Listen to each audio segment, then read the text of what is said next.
Nang maipit na si Shen Yuan sa mga tanong ni Li Xiao, pinilit niyang manatiling kalmado at taos-puso ang kanyang mukha. Ipinahayag niya na mas mabuting pag-usapan nila ang lahat dahil tiyak na may naging malaking hindi pagkakaintindihan. Ngunit hindi kumbinsido si Li Xiao. Matalim ang kanyang tingin, mariing nagsabi na imposible raw na wala itong ginawa, lalo't nakita niyang pumunta siya sa ganoong lugar. Mariin namang iginiit ni Shen Yuan na wala talaga siyang kasalanan. Sa pagkakataong iyon, tumalikod si Professor Lee, malamig na tinura na hindi siya naniniwala at ayaw na niyang pakinggan pa ang mga paliwanag nito. Pinauuwi na lamang niya si Shen Yuan.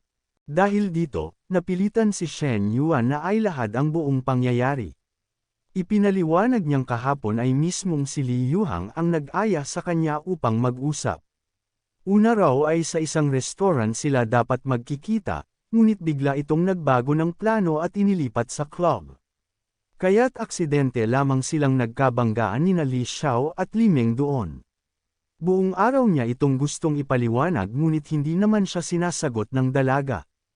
Sa narinig na paliwanag, humarap muli si Li Xiao at nagtanong kung paano mapapatunayan ni Shen Yuan ang kanyang mga salita. Agad nitong ipinakita ang mga mensahe mula kay Li Yuhang bilang ebidensya, maliwanag na una ay sa restoran ang usapan, bago ito biglang inilipat sa club. Nabigla si Li Xiao, lalo na nang makita rin ang mga sumunod na mensahe kung saan hinihikayat pa ni Shen Yuan si Li Yuhang na bumaba agad.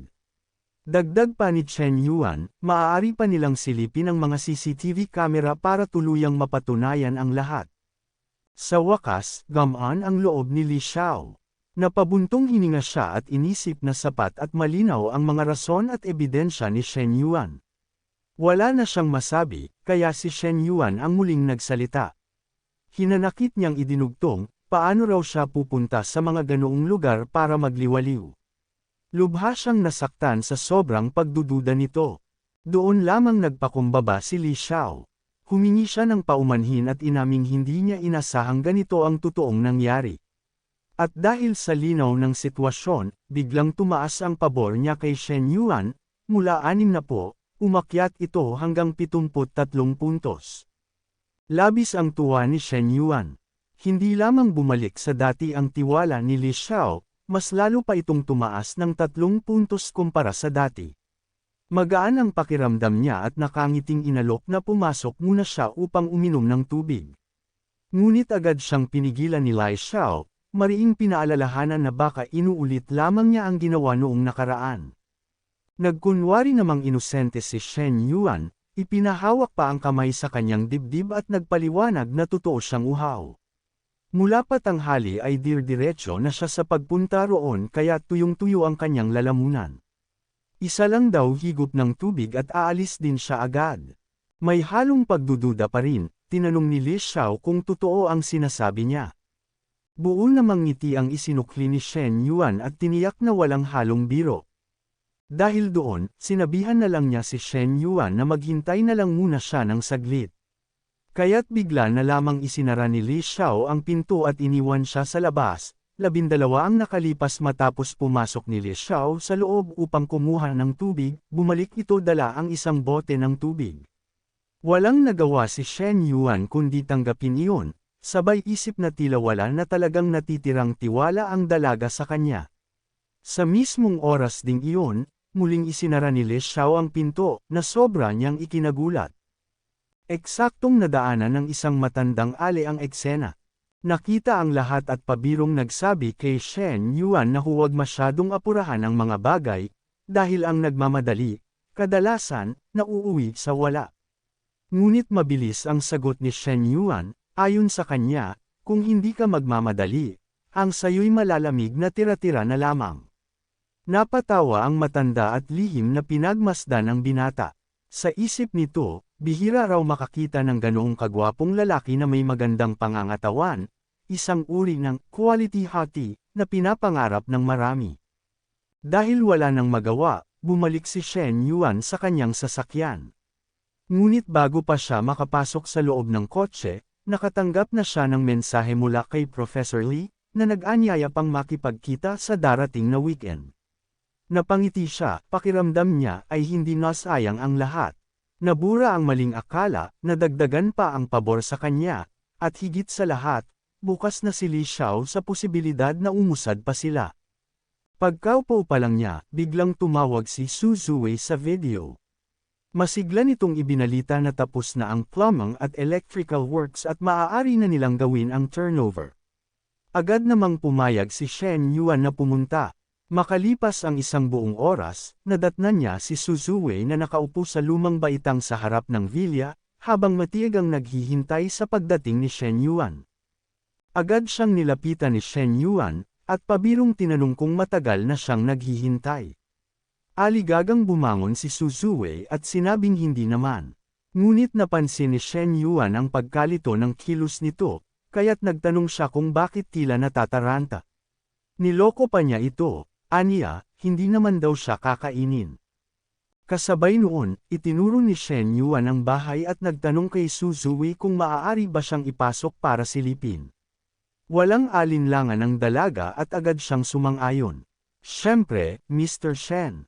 Ako na ang bahala, ipapakita ko sa iyo ang lahat, sagot niya ng may kumpiyansa. Agad siyang tumalikod para simulan ang pag-tour, at habang naglalakad ito, napatitig si Shen Yuan sa kanya. Napangiti siya ng hindi namamalayan. Sa isip-isip niya, kapag tungkol na sa expertise niya ang pinag-uusapan, ibang klaseng kumpiyansa ang lumalabas, yan ang tinatawag na tunay na profesionalismo. Sa loob ng bahay, ipinakita ni Su Zuwei ang bawat progreso ng proyekto, tapos na raw ang waterproofing at utilities, at maaari nang pumili ng tile si Shen Yuan. Sa hardin naman, ipinaliwanag niyang naisakatuparan na rin ang lahat ayon sa kanyang hiling. Palihim na napangiti si Shen Yuan, iniisip na kapag trabaho na ang usapan, biglang nagiging kalmado at profesional si Su Zuwei. Pagkatapos ng inspection, magaan ang loob niyang nagpasalamat. Aniya, dahil kay Su Zuwei, panatag siya at hindi na natatakot manirahan doon. Bilang gantimpala, inalok pa niya itong kumain sa labas. Subalit magalang na tumanggi si Su Zuwei, dahilan daw ay kailangan niyang umuwi sa kanilang bahay. Nagtaka si Shen Yuan kaya tinanong niya si Su Zuwei kung para saan naman ang kanyang pag-uwi agad. Malungkot na ipinaliwanag dito ni Su Zuwei na kailangan niyang magluto para sa kanyang ina at nakababatang kapatid. Sa sandaling iyon, biglang huminto si Shen Yuan at napalingon. Dahil sa pagkabigla, aksidenteng bumangga si Su Zuwei sa kanyang matipunong dibdib. Ramdam niya ang malambot na tama ng katawan nito, at sa hindi inaasahan, nabigla rin siya. Namula ng todo ang mukha ni Su Zuwei, worry kamatis sa pula. Hindi pa niya natatapos ang sasabihin nang biglang bumuhos ang ulan. Tumingin si Su Zuwei kay Shen Yuan na sobrang namumula ang mukha at nagtanong kung kailangan na ba nilang pumasok sa loob dahil nalakas na ng sobra ng ulan. Ngunit saglit na nagkaroon ng katahimikan sa dalawa, hawak ni Shen Yuan ang braso ni Su Zuwei habang nakatingin sila sa isa't isa. Sabay nun, sinabihan na ni Shen Yuan si Su Zuwei na lumalakas na ang ulan kaya kailangan na nilang bumalik sa loob ng mabilis. Wala nang nagawa si Su Zuwei kundi ang tumanggo na lang kay Shen Yuan. Habang naglalakad silang dalawa, sinikap ni Shen Yuan na protektahan siya mula sa malalakas na patak. Ngunit dahil basa na ang suot ng dalaga, lalo pang bumakat ang kanyang hubog. Agad niya itong tinakpan at inutusan si Shen Yuan na huwag tumingin. Kalma namang sumagot si Shen Yuan, na hindi naman niya gustong tumingin, ngunit kusa raw itong bumubungad sa kanyang paningin. Dahil sa sinabi ni Shen Yuan, wala nang nagawa pa si Su Zuwei, kundi ang mapatahimik na lang habang nanginginig ang kanyang buong katawan sa sobrang lamig. Dahil sa lamig, napahatsing si Su Zuwei. Walang pag-aalinlangan, bigla siyang niyakap ni Shen Yuan mula sa likuran, marahang ibinulong na baka sa ganoong paraan ay hindi na siya ginawin. Namangha ang dalaga, hindi alam kung itutulak ba ang binata o hahayaan na lamang ito. Sa isip niya, ito ang unang pagkakataon na lumapit ng ganito sa isang lalaki. Habang nag-aalinlangan pa siya, pabiro namang nagtanong si Shen Yuan kung kaya ba siya nakatitig ng ganoon dahil gwapo siya. Lalong nalito si Su Zuwei, hindi alam kung biro ba iyon o pagyayabang. Tinatanong niya ang kanyang sarili kung ano na ngayon ang kanyang gagawin. Ngunit sa paningin ni Shen Yuan, malinaw na kitang-kita niya ang pagkailang ng dalaga, isang inosente at madaling biruin. Sa kanyang isipan, napangisi siya, iniisip na hindi naman tinatanggihan ni Su Zuwei ang mga biro niya. Kaya't sigurado siyang mayroon pa siyang puwang para umusad ng higit pa.